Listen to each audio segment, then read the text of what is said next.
The sound of my own pulse is the only clock I have left, and it's ticking much faster than the steam gauge on the pipe behind my head. If you're hearing this, the golden handcuffs have finally snapped, and I'm currently 3 stories beneath the frozen crust of the northern Yukon, squeezed into a maintenance crawlspace that smells of rust and old copper. In my left hand, I'm white-knuckling a leather briefcase that belongs to a man who, 20 minutes ago, was arguing about his year-end bonus. In my right, I've got a thermal flare with the safety pin already resting in the muck at my feet. I'm not just a mechanic anymore. I'm a piece of evidence that Helix Energy failed to incinerate. If you're watching this, I'm already a ghost, but Sterling is a meal.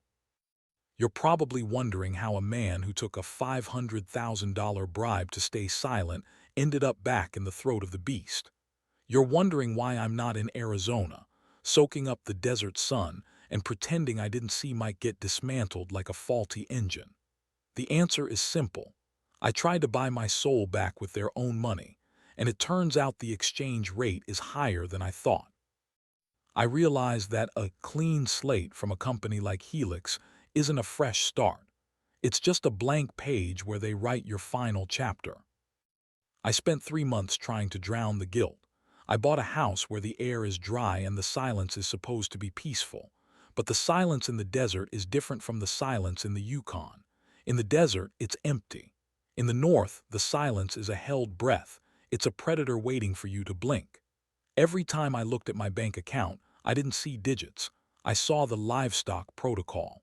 I saw the faces of men and women who were traded for pipeline integrity.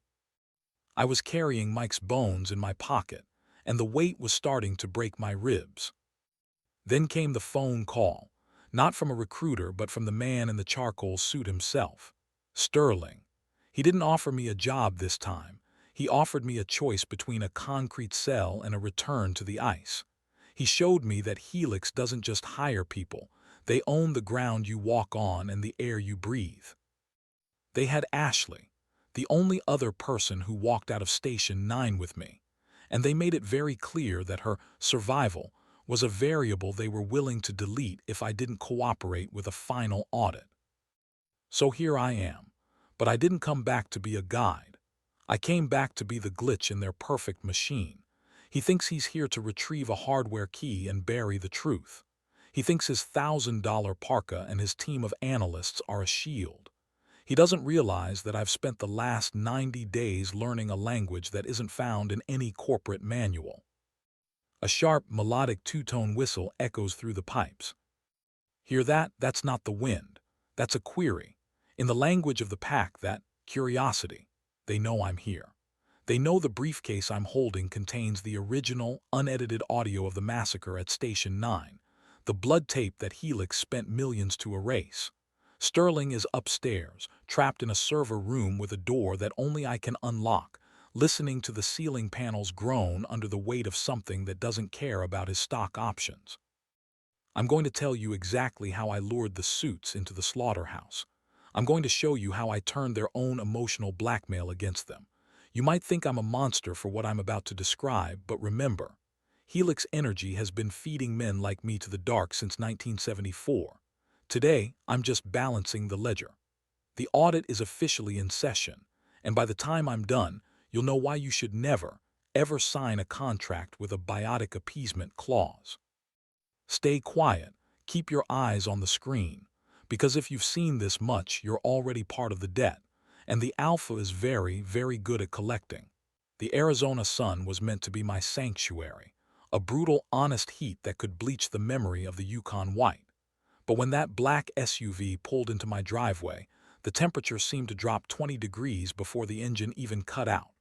Sterling didn't come with a team of hitters or a warrant. He came with a slim, leather-bound tablet, and the kind of smile that makes you realize your clean slate was just a lease they decided not to renew. He didn't say hello. He didn't ask how I was enjoying the house that Mike's blood had bought me.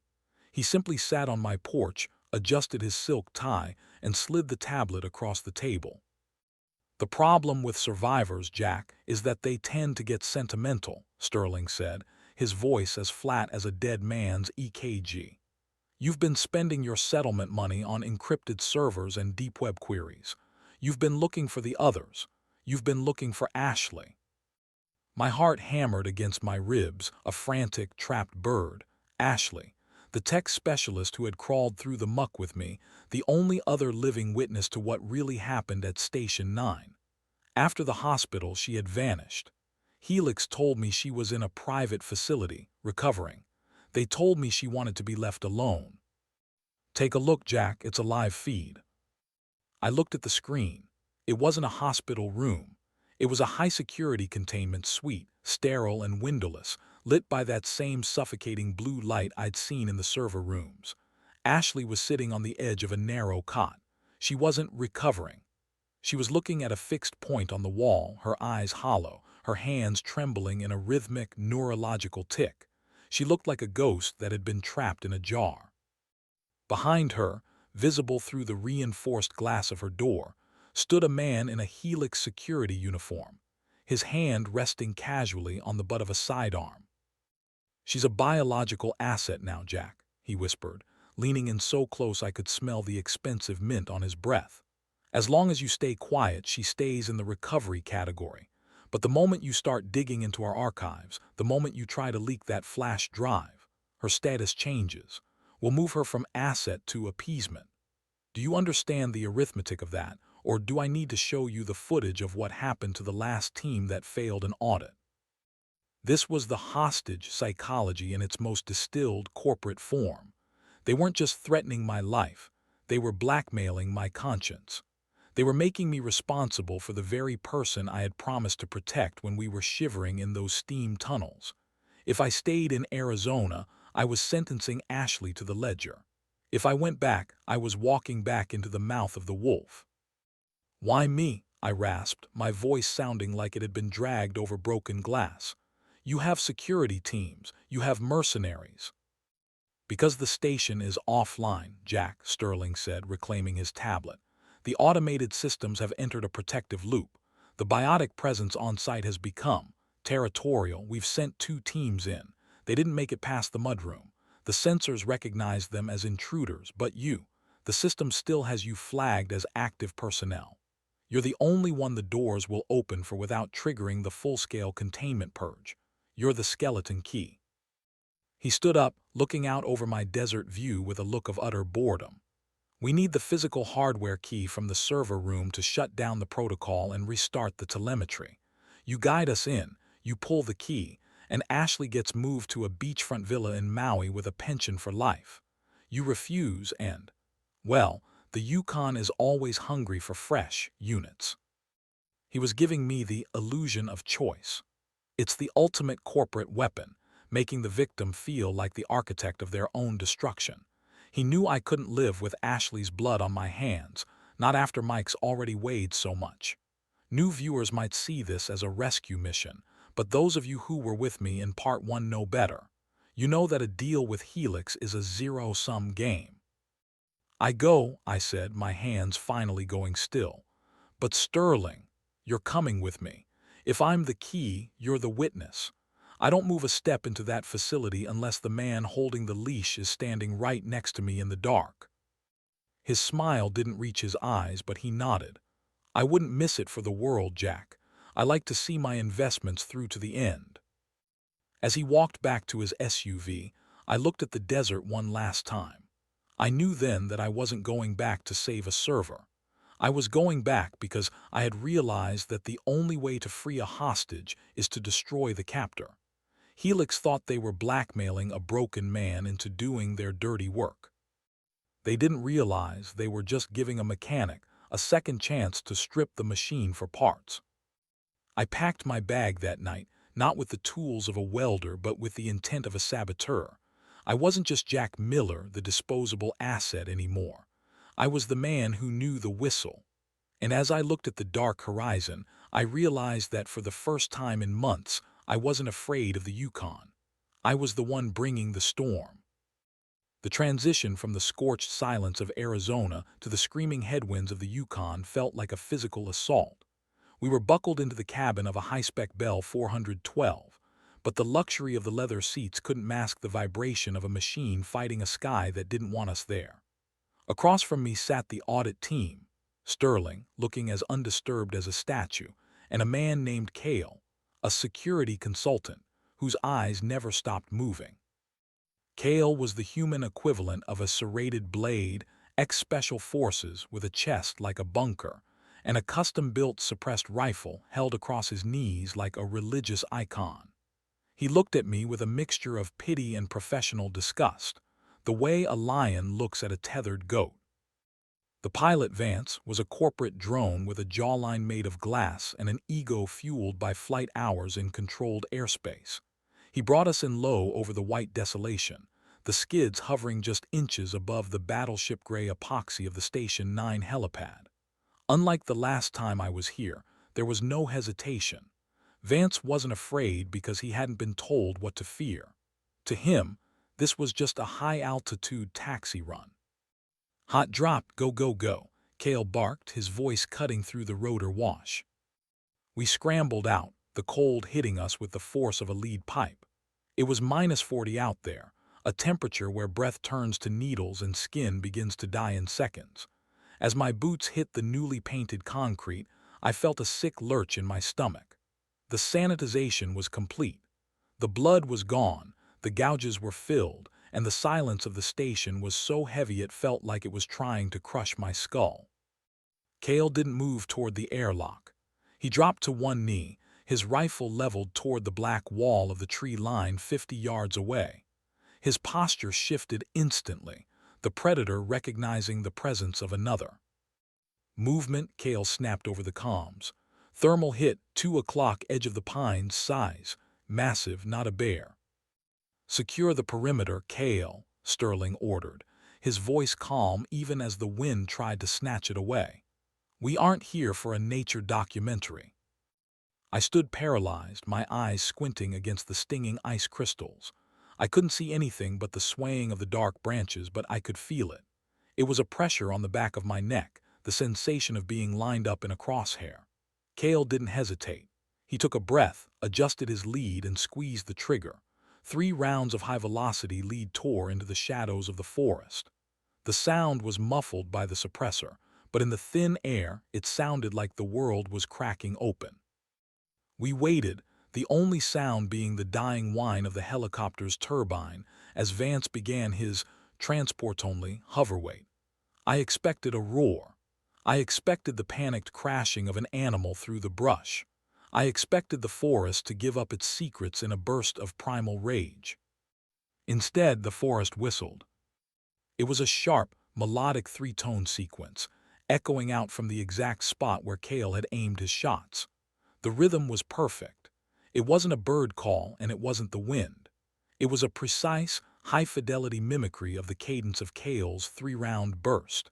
It was a mirror held up to our violence, a mocking acoustic reflection that made the hair on my arms stand up beneath my layers of thermal gear. Cale's face went pale, a shade of gray that matched the Arctic sky. Did you hear that?" he stammered, his finger trembling on the trigger. "That thing just echoed my fire rate." "They don't just hunt, Cale," I whispered, my voice caught in my throat. "They study. They're mocking you. They're telling you that your rifle is just a noisemaker." The psychological weight of that sound was heavier than any roar could ever be. It was the realization that we weren't dealing with local fauna. We were dealing with a pack that understood the concept of irony. They were blackmailing us with our own fear, showing us that our technology and our weapons were just toys in their backyard. The security consultant wasn't the hunter anymore. He was just a noisy guest who had overstayed his welcome. Sterling adjusted his parka, his eyes fixed on the tree line with a clinical, detached interest. "Fascinating. The mimicry has evolved.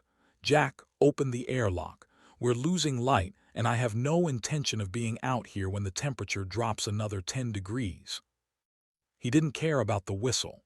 He didn't care that Cale was now visibly shaking. To him, the monster in the woods was just a variable in a high-stakes audit, a cost of doing business that he had already factored into the ledger. He was using the threat of the pack to push us inside, deeper into the facility, deeper into the biotic appeasement trap he had reset for me. He was blackmailing me with the forest, knowing that the only thing scarier than what was in the station was what was currently whistling at us from the trees. I turned toward the keypad, my fingers numb as I punched in the code. Beep, beep, beep, click. The maglocks disengaged with a sound like a guillotine dropping. As the heavy steel door groaned open, I looked back at the tree line. Another whistle drifted through the wind, a long, descending tone. Target acquired. Cale scrambled into the mudroom, his rifle held tight to his chest, his bravado gone. He was realizing what I had known since Part 1, that in the Yukon, the only thing more dangerous than the monsters you can see are the ones that can play your own song back to you. I followed Sterling into the sanitized corridor, the door hissing shut behind us, sealing us in with the hum of the fluorescent lights and the ghosts of the men who had stood here before us. We were in the belly of the beast now, and the audit had only just begun. The transition from the helipad to the mudroom was a journey through a lie. Under the harsh, sterile hum of the newly installed halogen lights, the station looked less like a graveyard and more like a high-end laboratory. Sterling led the way with a purposeful, rhythmic stride, his polished boots clicking against the floor with a sound that felt like a countdown. But as I crossed the threshold of the main airlock, I stopped. I couldn't help it. My eyes drifted down to the floor, searching for the ghost of the man I had left behind. The last time I stood here, the concrete was a map of Mike's final seconds, a frantic, sprawling record of a life being dismantled. Now it was a uniform battleship gray. Helix hadn't just cleaned the site, they had entombed it. They had applied a thick, industrial-grade epoxy coating over every inch of the high-traffic zones. It was a masterpiece of corporate gaslighting. The gray polymer was smooth, reflecting the overhead lights with a sickening plastic sheen, but it couldn't hide the truth from someone who knew where the cracks used to be. I could see the slight, irregular undulations in the surface where the epoxy had settled into the deep, ragged gouges of the first attack. It was the ultimate emotional blackmail. They were forcing me to walk on the very blood they claimed didn't exist. They weren't just covering up a crime. They were making me a silent accomplice every time I took a step. "Focus, Jack," Sterling murmured, not even looking back. "The aesthetics of the facility have been upgraded to meet the new security standards. Don't let your imagination fill in the blanks." He was using the scenery to edit my memory, trying to make me feel like the mechanical failure of Part 1 was a hallucination. It's a psychological trick they teach in executive leadership. If you can control the environment, you can control the narrative. But he didn't spend 20 years as a mechanic. He didn't understand that a machine, even a concrete one, always keeps a record of its trauma. I lagged behind, pretending to adjust the strap on my tool bag, and that's when I saw it. Near the inner door frame, where the heavy hydraulic arm met the steel casing, the cleaners had been a little too fast, or perhaps a little too afraid to look closely.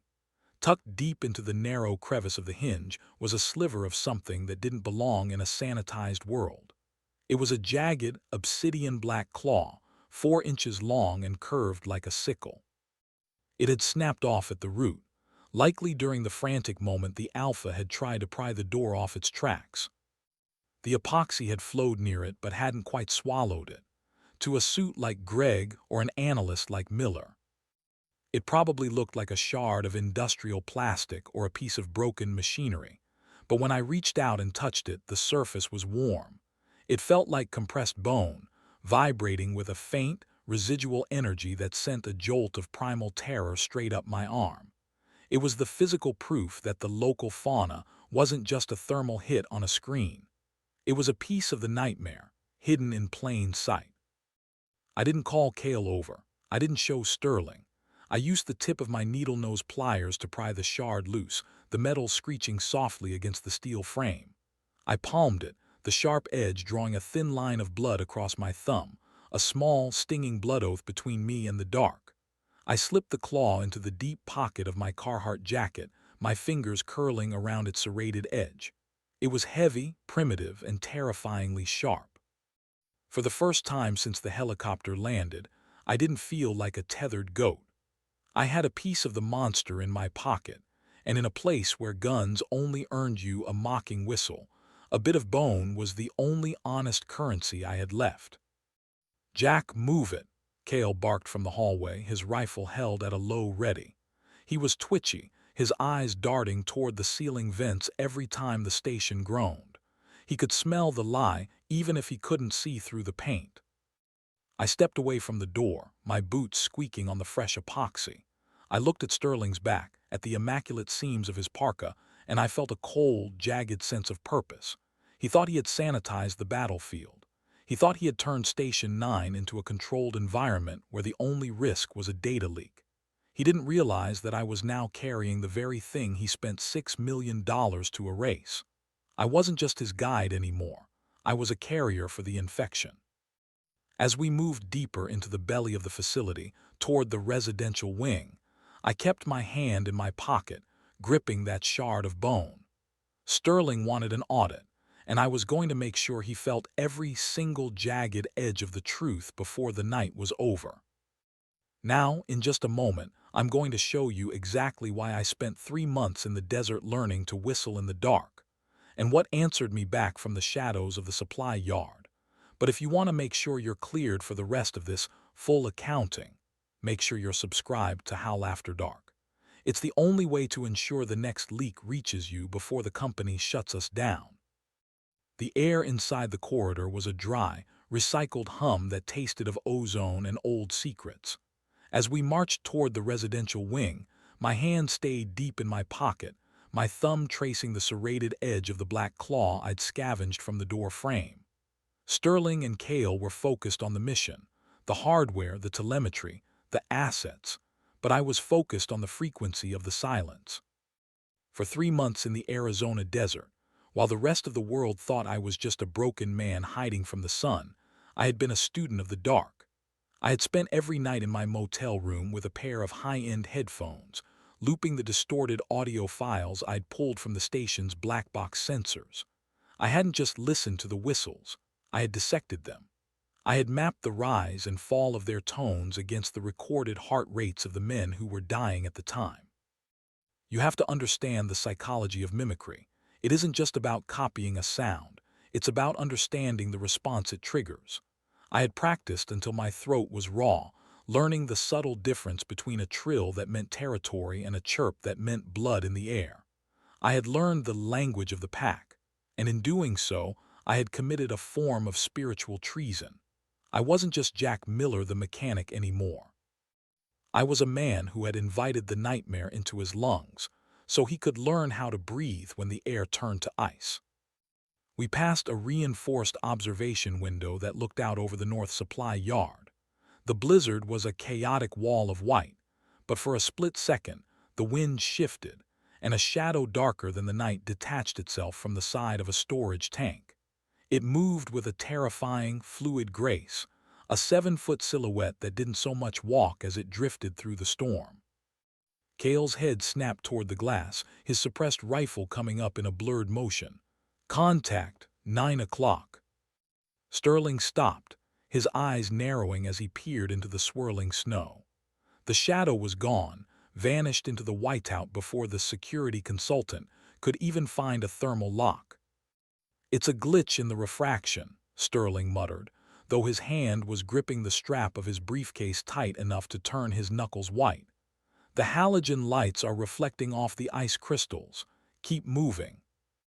"That wasn't a glitch," Cale hissed, his finger twitching on the trigger. "That was a target." I didn't say anything to them. I didn't want to break their fragile corporate delusions just yet. Instead, I waited until we were 10 feet past the window, and then I let out a sound so small it barely registered over the hum of the HVAC system. It was a tiny, rising 2-tone whistle. It was the tone for curiosity. It was the sound a scout makes when it finds something it doesn't recognize. In the window behind us, the shadow didn't just reappear, it stopped. I felt the vibration of it through the reinforced glass. The creature hadn't just heard me, it had understood the query. It turned its massive, lupin head, and for a heartbeat I saw the twin points of amber light reflecting the station's sterile interior. It wasn't looking at the guns or the suits. It was looking for the source of the whistle. It was looking for me. "Did you hear that?" Cale asked, spinning around, his rifle leveled at the empty hallway behind us. That whistling sound.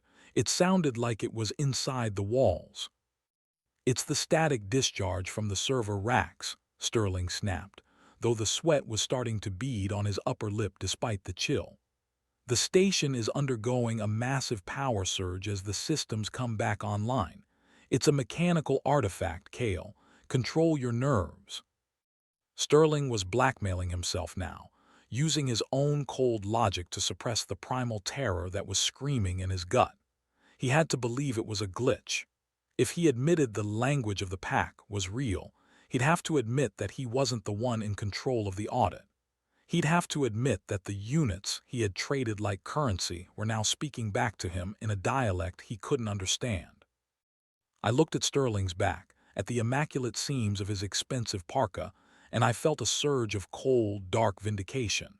He thought he was the master of the bottom line, but he was currently being appraised by a predator that didn't care about his stock options. The shadow in the window had stayed there for an extra 3 seconds, its head tilted in a mimicry of human confusion. It was puzzled. It was wondering why a piece of livestock was asking it a question. "Let's get to the residential wing," I said, my voice as flat and clinical as Sterling's. "The longer we stand in the hallways, the more glitches we're going to see." As we moved forward, the clicking of their boots on the epoxy floor sounded like a countdown. They thought we were alone in a sanitized facility, but I knew the truth. I had just introduced myself to the pack. I had sent out the signal, and the answer was already moving through the ventilation ducts above our heads. Sterling wanted a guide, and I was giving him one. I was leading him by the hand through a dark room, and I was the only one who knew that the floor was already missing. I kept my hand on the shard of bone in my pocket, feeling the warmth of it against my palm. The audit was no longer a corporate procedure. It was a conversation, and as we reached the heavy steel doors of the residential quarters, I realized that I wasn't just Jack Miller anymore. I was the ghost in their machine, and I was about to make sure that by the time we reached the server room, Sterling wouldn't just be hearing whistles in his sleep. He'd be hearing them in his soul. The residential wing smelled of industrial bleach and the kind of stale, pressurized air you only find in places designed for people who aren't expected to stay long. We pushed through the heavy double doors into the locker room, the staging area where the shifts used to change, where Mike and I used to trade jokes over lukewarm coffee while the wind howled against the outer hull. Now, it was a museum of corporate indifference. The benches were scrubbed, the floor was that same nauseatingly smooth epoxy, and the lockers stood like a row of silent metal caskets. Sterling stopped in front of locker number 3. He didn't hesitate. He didn't even look at the nameplate that had been scraped off. He just signaled to Greg, the junior analyst who had been trailing us with a bag of high-tech telemetry sensors and a swagger that hadn't been earned.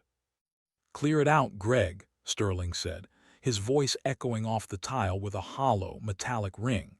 "This station is operating at a 40% efficiency deficit because of legacy clutter. We need the space for the new thermal array." Greg didn't just open the locker, he yanked it. The hinges screamed, a sharp, piercing sound that set my teeth on edge. He began pulling out the remnants of a life he didn't understand. A pair of grease-stained coveralls, a half-empty bag of beef jerky, a paperback novel with the spine broken from being read a dozen times during the long winter nights. Greg tossed them onto the floor with a casual, practiced disrespect. "God, this guy was a pack rat," Greg muttered, reaching into the back of the shelf. He pulled out a small, crumpled wrapper from a candy bar and tossed it over his shoulder. It landed in the corner like a piece of drift in a gutter. How did anyone work in this filth? No wonder the site had a mechanical failure. The place was being run by people who couldn't even manage their own laundry. Sterling let out a short, dry chuckle, his eyes fixed on me, measuring my reaction. This was the psychological leverage he loved, the dehumanization of the fallen to keep the survivors in line. That's the problem with the labor class, Greg. They get attached to things. They forget that they are part of a high-performance system. Mike didn't understand that his value was tied to his output, not his personality. He was an underperformer who met an underperformer's end. I stood perfectly still. My heart wasn't racing anymore. It was slowing down, cooling into a hard, crystalline knot in the center of my chest. I watched as Greg reached for the final item in the locker, a small, plastic laminate photo that had been taped to the inner door. It was Mike's daughter, Lily, wearing a bright yellow raincoat and smiling at something off camera. Mike used to talk about that raincoat. He'd say it was the only thing that could keep the Yukon rain out, and he was working this double shift season, so he could buy her the matching boots. Greg didn't even look at the face. He just peeled it off with a jagged rip, crumpled the plastic in his fist, and tossed it into the open trash bin next to the bench. There, Greg said, dusting his hands off on his expensive parka. Clean slate, ready for the hardware. I walked over to the trash bin. I didn't say a word. I didn't look at Sterling, whose smirk was widening, waiting for the outburst, waiting for the emotional instability he could use to justify my own upcoming disposal. I reached into the bin, past the coffee grounds and the discarded plastic wrappings, and I pulled out the photo. It was crumpled, the laminate cracked like a spiderweb across Lily's face. I smoothed it out against my palm, the sharp edge of the black bone shard in my pocket pressing into my thigh. I felt a wave of cold, absolute clarity wash over me. For months, I had been running from the guilt of taking the money. I had been running from the fear of the pack. But as I looked at that ruined photo, the fear evaporated. It was replaced by something far more dangerous. The realization that the monsters in the woods were honest, but the monsters in the parkas were a sickness. Sterling thought he was blackmailing me with Ashley's life. He thought he was using my grief as a leash. He didn't realize that by throwing that photo in the trash, he had just cut the cord. He had shown me that in the Helix world, there is no such thing as a clean slate. There is only the next shift and the next sacrifice. "Jack, we don't have time for a memorial service," Sterling said, his voice dripping with mock concern. "The server room is waiting. Let's move." I tucked the photo into my inner pocket right next to my heart. I looked at Greg, who was already busy syncing his tablet, and then I looked at Sterling. I didn't explode. I didn't scream. I just went cold, a deep, Arctic freeze that started in my marrow and turned my blood to slush. "You're right, Sterling," I said, my voice as flat as the epoxy floor. "The audit is waiting, and I think it's time we give the company exactly what they've earned." I realized right then that no one was leaving this station. Not Sterling, not Greg, not Cale. I wasn't going to save them, and I wasn't going to guide them. I was going to be the one who closed the door. I was going to make sure that the underperformers finally got their say. Sterling wanted to see his investment through to the end. Fine. I was going to show him the true cost of doing business in the dark. As we walked out of the locker room, I didn't look back. I didn't need to. I could hear the sound of the ventilation grate in the ceiling above locker number 3 clicking softly. The pack had heard the scream of the hinges. They had smelled the disrespect. And as the heavy door to the corridor hissed shut, I knew the clean slate was about to be painted red once again. The server room was a cathedral of humming silicon and predatory blue light, chilled to a temperature that made the air feel like it was made of glass. Row after row of black server racks stood like monoliths, their blinking status lights casting a rhythmic, hypnotic strobe across the walls. As the heavy reinforced door hissed shut behind us, the vacuum seal engaged with a sound that felt entirely too much like a lid closing on a coffin. Sterling and Greg stepped into the center of the room, their faces illuminated by the eerie glow of the monitors, looking like ghosts in an expensive machine. I took my seat at the main admin terminal, my fingers hovering over the keys I hadn't touched since the night I watched the world turn red. Cale stood by the door, his suppressed rifle leveled at the darkness of the corridor, his eyes twitching with every pop of the cooling fans. This was the brain of Helix Energy, the place where human lives were converted into data points and stored in a digital vault. And this was where I was going to finish the audit. "Get the hardware key, Jack," Sterling commanded, his voice echoing off the metal floor. "I want the telemetry archives secured and the site put into deep sleep mode within 10 minutes. We've already spent too much time in the locker room." I hit a sequence of keys and the monitors flared to life, a cascade of red warning boxes flooding the screen. I let out a sharp, practiced hiss of breath through my teeth, leaning into the screen until the blue light reflected in my eyes. "We've got a problem," I muttered, my voice tight with a staged panic. "A big one." Sterling was at my shoulder in a second. "What is it?" The system was supposed to be in a protective loop. "It was," I said, my fingers flying over the keyboard, calling up strings of fake diagnostic code I'd written in the Arizona heat. "But the biotic interference we saw at the airlock, it's triggered a secondary security handshake. The system thinks the physical presence of unauthorized personnel is a data breach. It's initiated a purge protocol. The RAID array is distancing from the telemetry hardline. Look at the parity bar." I pointed to a blinking prompt on the screen. It was a fake clock, a psychological timer designed to bypass Sterling's logic and trigger his survival instinct, not for his life, but for his profit. I was using his own greed as a blindfold, leading him exactly where I needed him to be. The crimson bar was sliding toward zero with a terrifying, steady momentum. "If that hits zero, the entire 50-year archive of the Appeasement archives is wiped," I whispered, the emotional blackmail dripping from every word. "Every cent you spent covering up the '74 massacre, every legal document, every penny of the settlement money you're trying to reclaim. It's all going to be scrambled into junk data. You won't just lose the key, Sterling. You'll lose the company's history. You'll be the executive who presided over the largest asset loss in Helix history." Sterling's face went pale. The CEO was gone. The man who valued the bottom line above all else had taken his place. He wasn't looking at the monsters in the vents anymore. He was looking at a spreadsheet that was disappearing in front of his eyes. "Bypass it," Sterling snapped. "Use the contractor override." "I can't," I said, spinning the chair around to look him in the eye. "My clearance was downgraded the moment I took the settlement. The system is looking for a physical biometric signature to authorize a critical infrastructure bridge. It's a failsafe. Only an executive-level ID can stop a RAID purge of this magnitude." I stood up and stepped aside, gesturing toward the sleek, glass and steel scanner embedded in the terminal. "It's your choice, Sterling. You can let the data burn and explain to the board why their 50-year investment just evaporated. Or you can sign off on the bridge, but you have to do it now. The parity is at 12%.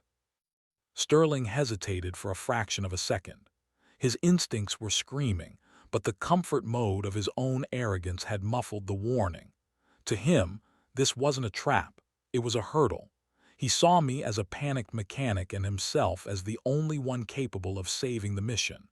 He was so focused on saving the money that he couldn't see the price tag I'd attached to it. He stepped up to the terminal. He pressed his thumb against the glass pad, scanning. A thin green line of light swept over the whorls of his skin. Then he leaned into the retinal scanner.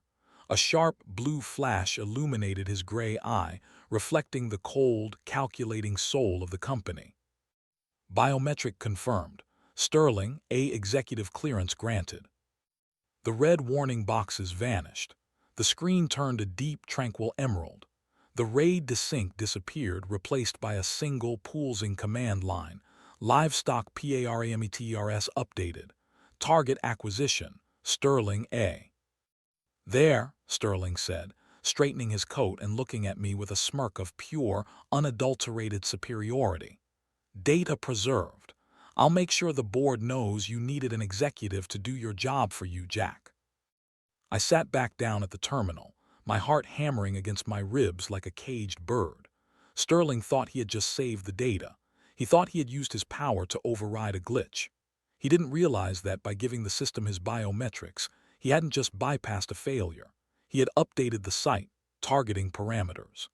He had just manually signed off on a protocol that reclassified his own DNA as the primary biological resource for the Station 9 grid.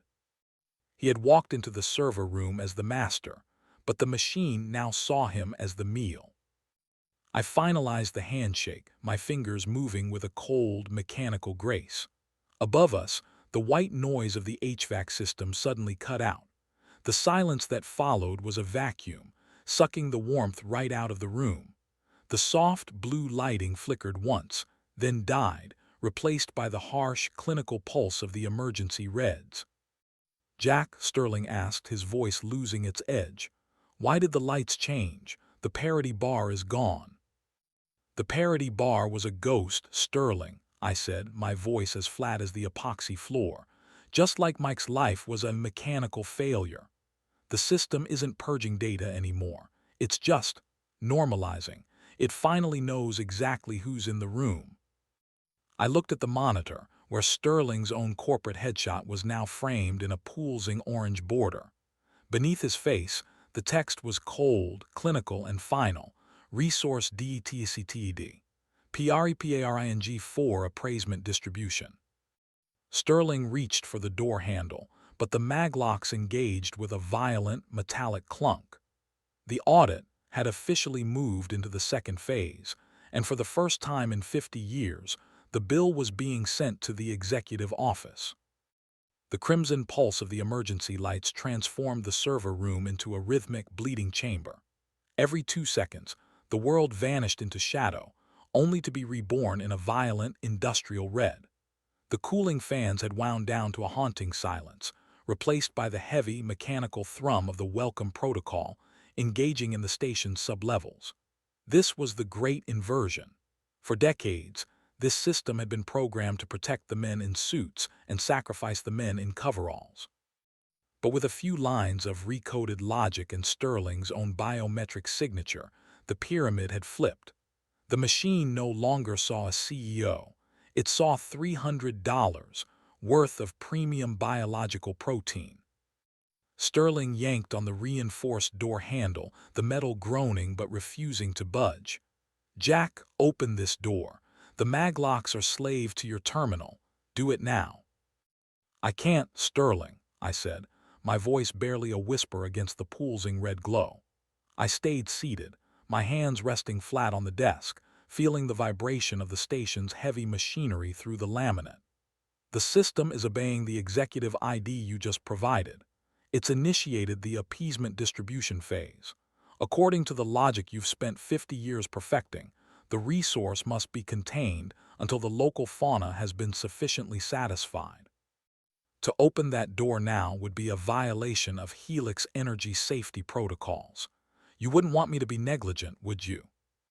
The emotional blackmail was a cold, sharp blade. I was using his own corporate rigidness to seal his fate, throwing his words back at him while he stood trapped in a cage of his own design. Greg was hyperventilating, his titanium tablet slipping from his hands and clattering onto the floor, the screen shattering into a spiderweb of dead pixels. Kale, the man who had been so ready to fire into the dark, was backed against the far server rack, his rifle shaking. He knew that out here, in the red light district of Station 9, a suppressed barrel was just a metal stick. "Look!" We all turned toward the heavy, reinforced glass partition that separated the server room from the main corridor. In the rhythmic strobe of the red lights, a shape began to manifest.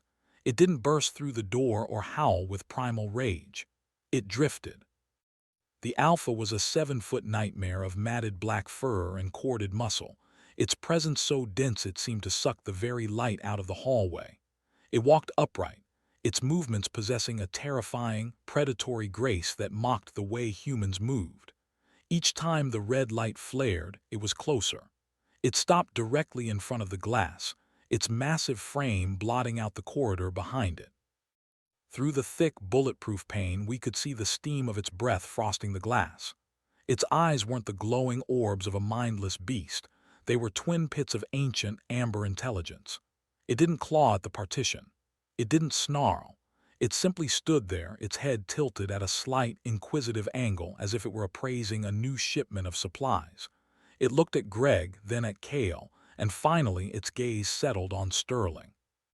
The alpha leaned in, its snout inches from the glass, and let out a sound that made the marrow in my bones vibrate. It was a long, low, descending whistle. Target acquired. The sound was a perfect, high-fidelity echo of the tone I had practiced in the desert. It was the dinner bell, and the alpha was the one ringing it. The monster wasn't just there to kill. It was there to acknowledge the transaction. It was the silent partner in the Helix contract, showing up to collect the dividend that Sterling had just signed for. It's looking at me, Sterling gasped, his legs finally giving out.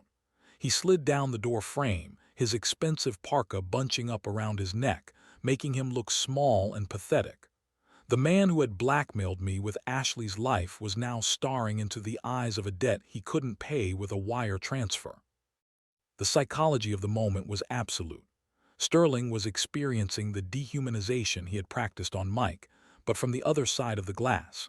To the alpha, he wasn't a powerful executive or a master of industry. He was just a unit of biological matter, a necessary sacrifice to keep the Yukon quiet. The inversion was complete. The suits were the livestock now, and the silence that followed the alpha's whistle was the most terrifying thing I had ever heard. The creature didn't attack. It didn't need to. It simply turned and walked slowly back into the shadows of the corridor, its tail disappearing into the red gloom as if it were confident that the meal wasn't going anywhere. It was playing with them, using the weight to tenderize their nerves before the final harvest. I looked at the monitor one last time. The resource detection bar was full. The audit had moved past the paperwork. As the alpha's whistle faded into the hum of the emergency power, I realized that I wasn't just a mechanic anymore. I was the one who had invited the darkness to dinner, and the guest of honor had just arrived. 20 minutes, Sterling, I said, standing up and moving toward the maintenance hatch. That's how long the air filtration stays on once the appeasement starts. I suggest you spend that time thinking about your legacy, because by the time the alpha comes back, nobody is going to be worried about your bonus. The crimson strobes of the server room were no longer a warning. They were a metronome for the end of the world. As I moved toward the maintenance hatch, the air in the room grew heavy, saturated with a thick, musky scent that smelled like wet fur and old copper. The wait was over. The psychological tension that had been stretching like a wire finally snapped, not with a bang, but with the screech of tearing metal. Above the main server rack, the heavy steel ventilation grate didn't just fall, it was punched outward, hitting the floor with a deafening clang that echoed through the hollow hearts of the men in the room. Then came the shadows. They didn't climb down, they poured. Two massive, lupin shapes dropped from the ceiling with a terrifying, weightless agility, landing on the server consoles with the sound of breaking glass and short-circuiting electronics. These weren't the curious scouts from the hallway. These were the enforcers of the contract. Cale, his special forces training finally kicking in through the fog of terror, didn't scream. He pivoted, his suppressed rifle spitting 3-round bursts into the red gloom. The muzzle flashes illuminated the alpha's siblings for a fraction of a second, eyes like burning embers, muzzles pulled back in a silent, jagged grin. But the bullets didn't matter. The speed of the pack was a biological insult to human reaction times. The first creature blurred, shifting its weight and moving through the room like smoke. Cale's rifle jammed, a catastrophic double feed caused by the freezing condensation of the room, or perhaps just the sheer, mechanical bad luck of a man whose time was up. He didn't even have time to transition to his sidearm before the first creature was on him.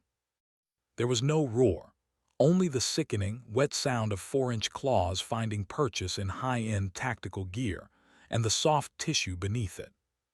The security consultant was dismantled in seconds, his expertise and his bravado discarded as easily as the trash in Mike's locker.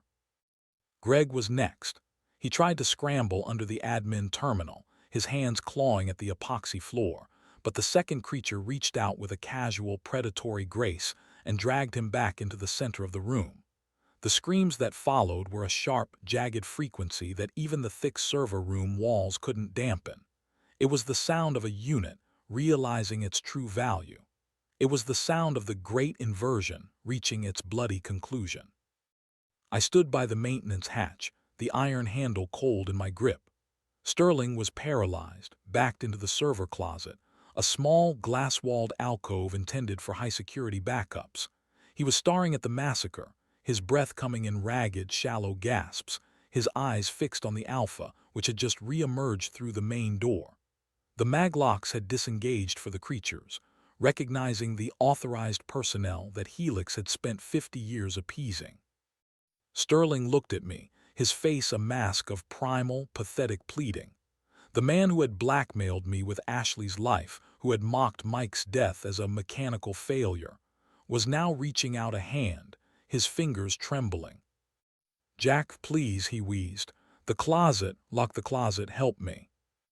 I looked at him, and for a second I thought about Mike's daughter in her yellow raincoat.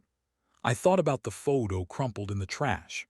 I thought about the 50 years of men who had begged just like this, while Sterling's predecessors checked their watches and adjusted their ties. "You said it yourself, Sterling," I said, my voice cutting through the sounds of the feast like a shard of ice. "Martyrs are just units that didn't know how to negotiate. And you've got nothing left to trade." I didn't pull him into the safety of the hatch.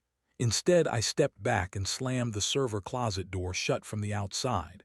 I engaged the manual deadbolt, the one I had greased specifically for this moment. Sterling was now trapped in a glass box, a front row seat to his own audit. I turned the terminal screen toward him, where the blood tape audio file was finally playing. The last thing he would hear wasn't the roar of the Alpha.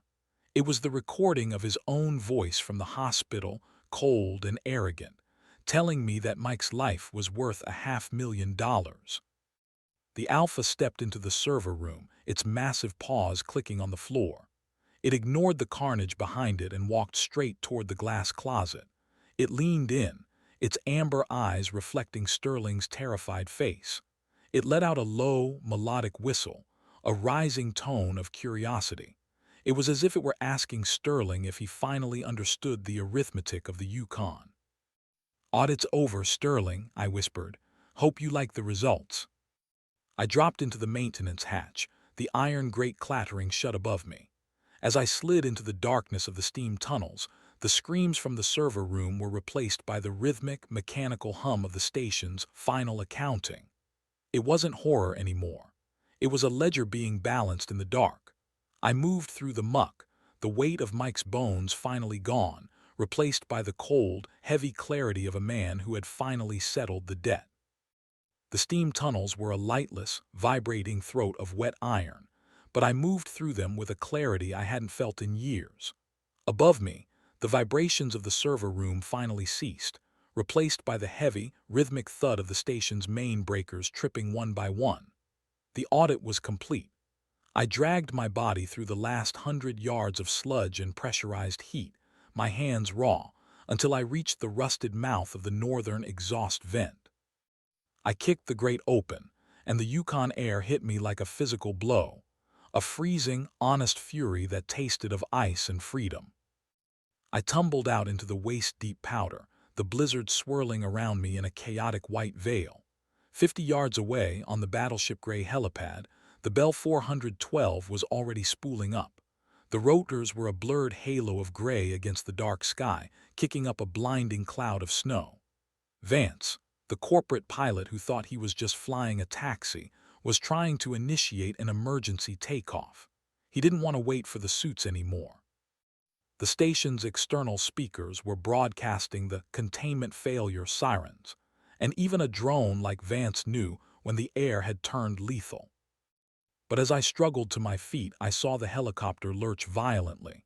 It didn't lift. It drifted sideways, the skids grinding against the epoxy with a shower of sparks. Through the cockpit glass, I could see Vance.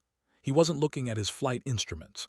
He had both hands pressed against his headset, his face contorted in a mask of pure neurological agony. He was screaming, a silent wail behind the reinforced glass.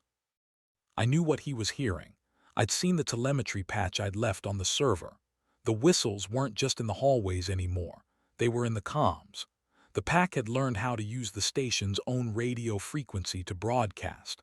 Vance wasn't listening to air traffic control. He was listening to a dozen alphas whistling the target-acquired tone directly into his ear canal at 120 decibels. The radio ghost had found him.